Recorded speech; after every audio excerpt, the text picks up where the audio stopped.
So we're next going to be talking to an artist all about their work. So firstly, thank you very much for talking to us. I was wondering if you could introduce yourself firstly. My name's Claire Orme. I'm a third year fine art student at the University of Kent, and I've just been working on my project for the degree show, and this is where we are right now, outside the caravan. Well, that's why I've kind of caught up with you. I've just been talking to Nicole, and she's been doing a bit of an update on the Kent Cultural Bat, and you're the artist who've got your work inside it for your show. So I was hoping you could tell our listeners a bit about that.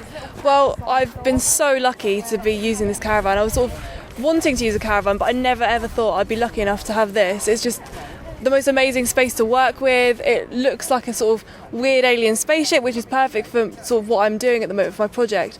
And it's just an amazing thing to have. Nicole's been lovely. It's been like a great working with her.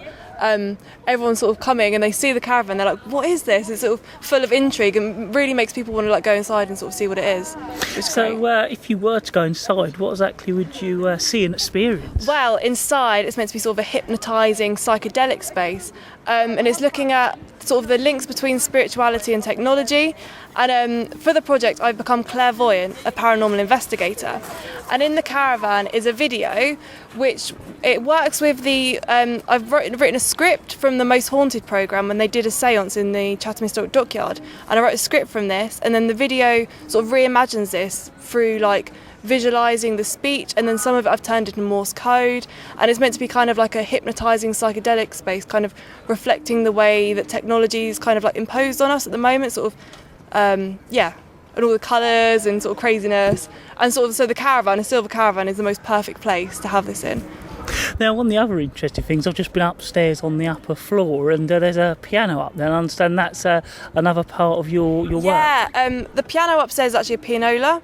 And what I did with that is I've composed a piece of music for it using rubbings of the floorboards. So I did rubbings of the floorboards, then turned that into a MIDI score, and then I got that perforated onto a piano roll.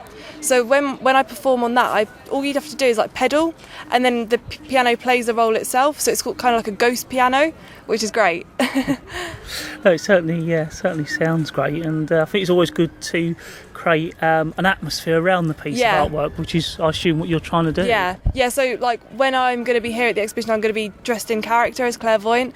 And so hopefully I've already had quite a few people today coming up to me telling me about ghost stories that they've experienced, like maybe in their homes or even on the dockyard. So it's kind of getting kind of the public sort of involved in the piece and kind of learning more about the dockyard and the area and sort of the ghost stories.